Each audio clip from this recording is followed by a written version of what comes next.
What up? It's your boy Geronimo, and we're back for the first time.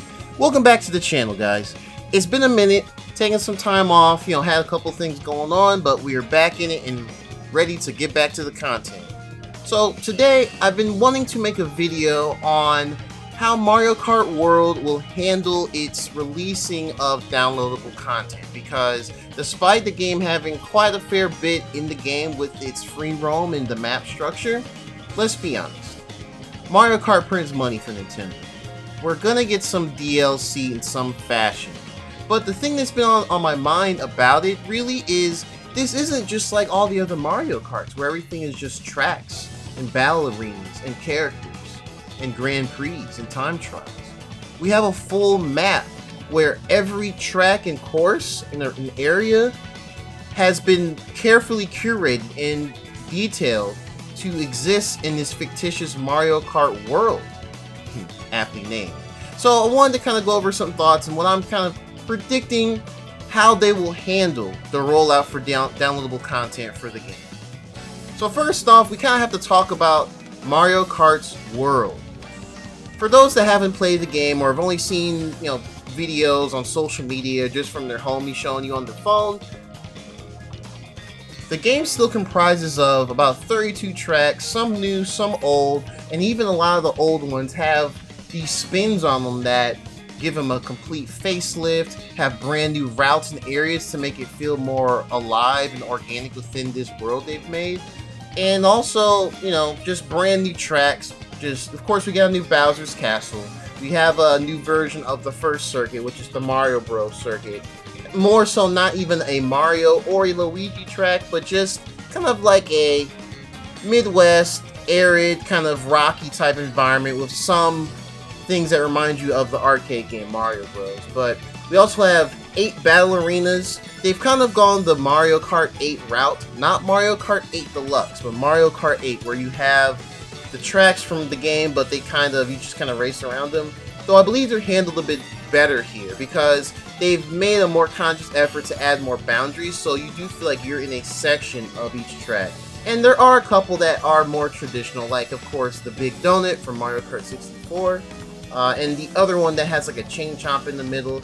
That one's reminiscent of some other one, but I'm not really remembering at this moment. But yes, so yeah, we still have our standards as far as how we race and move about is concerned. But since all these tracks are integrated into the world itself, how are they actually going to add new tracks into the game?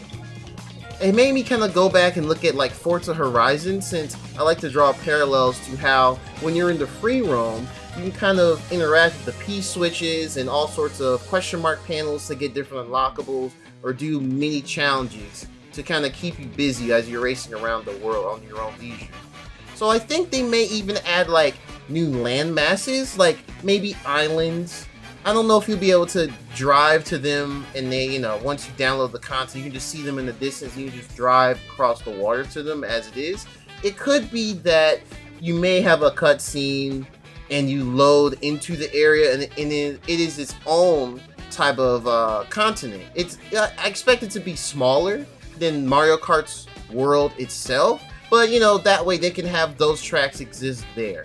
Perhaps even they can have some extensions to add to some of the knockout tour rallies, which are point-to-point races where you go from across the world through 6 different tracks, and they have different routes.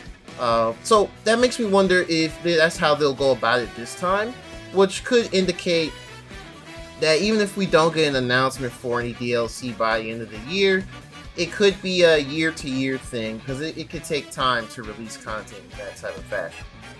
So I think it would also be great to kind of add to the Mario Kart world itself. Now with that as well, with these new land masses, I think they can include, new racers with that, new characters. Well, I mean, we do have a very good selection of like the standard Mario characters, including some of the side characters, quote unquote, like Donkey Kong, Yoshi, Wario, to an extent, though we don't really see much of his WarioWare stuff here.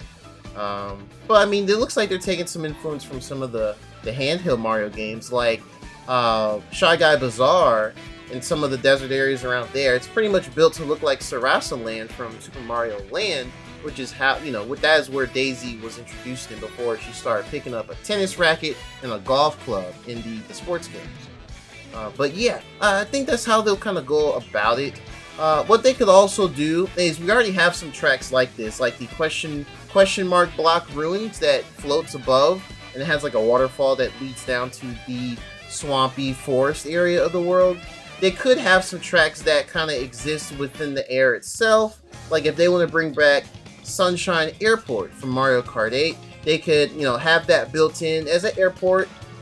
And you can also have those parts of the tracks where they're already flying in the air, and you can use that to land back down to the airport itself. So I'm really curious how Nintendo and the Mario Kart team will approach that going forward. And will they go through the extra effort? I mean, the game is $80. I know no one wants to remember that, but it is an $80 game, so they put in a lot of effort for it. The other thing that kind of made me wonder about it is, with the decision of going for brand new land masses to introduce the new tracks into the game, they could just go with a traditional content rollout. And when I say content rollout, I mean, how are we going to get these releases?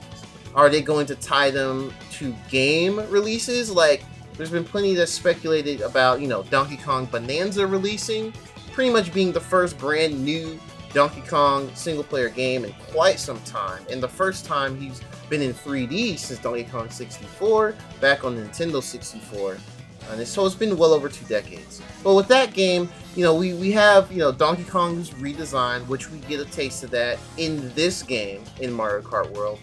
We do have adult Pauline, who seems to be based off of, how she looks from Super Mario Odyssey when she got reintroduced and redesigned in a sense. But both those characters, Donkey Kong and Pauline, they only have one extra costume, which to me always seemed a bit strange, because Donkey Kong especially, but Donkey Kong and Pauline definitely have the capability to have way more costumes. And what else could we add? Things from Donkey Kong Bonanza itself. Since that was made by part of the Mario Odyssey team, they introduced a way to change how Donkey Kong looks, how little Pauline looks in the game, and they introduced, new designs for like Diddy Kong, Dixie Kong, for the most part. They're very subtle, but they have had some new designs here and there. Cranky Kong's in it too, but I'm not entirely sure if he's had any big changes. He looks mostly the same too. And of course, some of the villain Kongs. They have some very distinct designs and personality, especially Void Kong. That dude looks like a man. But yeah, we have a great opportunity to, not necessarily, next week we're going to get Donkey Kong content in Mario Kart World, but they could use that as a way to add some other tracks into the game, some new tracks, and of course add new characters to play as, because I think they have more room to add way more characters, not just like the enemies that we've seen, but like actual side characters for sure. So I think it's a great opportunity to do that there. And of course, more music. But holy smokes, the music slaps. It is amazing in the game. Now we have to consider that they may not even do these more ambitious ways of adding content to the game. They could just add them as just new tracks in the menus itself. You choose. You won't really interact with them when you're in free roam, or when you're trying to do online and you're in the online version of free roam before you start the races or the battles. So they could just kind of go like how they did with Mario Kart 8 on the Wii U, where they had 2 waves of DLC. They announced the scope of them prior to them releasing. They each consisted of I believe it was 2 Grand Prix, so it was 8 tracks. Those were a mixture of new tracks and returning ones. And they also included some racers, that was when we got the Animal Crossing characters like Isabelle and the Villager, as well as later on we got, what else did they add in that as well? Oh, I'm blanking hard. Oh, that's right, we had the collaboration with F-Zero. We didn't get Captain Falcon, but we got New City, Big Blue, things of that nature. They could just do it like that. You pay some money, and when it comes out, you play them, and they get integrated into online. Not sure if they'll go the route of the booster course pack like we got with Mario Kart 8 Deluxe 2-3 years ago, which, as we now know, thanks to that developer Ask interview prior to Mario Kart World coming out, we do know that they did that because while developing Mario Kart World at one point for the first Switch, the scope got really large and the hardware wasn't really what they were looking for, so they moved it to Switch 2, but they decided to add way more content to Mario Kart 8 Deluxe to kind of hold us off those few years, which worked out well. That was a great addition to the game, and we all already asked for DLC way back in 2017 when it first came out. And the vast majority of Mario Kart 8 players come from the Switch, not the Wii U. We all know that song and dance by now. But yeah, I think we are gonna do it like that as far as new content is concerned. So yeah, I think that's kind of what we're kind of looking at here. I'd love to see it more the ambitious, new parts of the map being designed and added, so these tracks can live there. And we also have a new area to do free roam in, new P-switch challenges to do. That'd be fantastic. And of course, new music again as well. So yeah, let me know down in the comments below.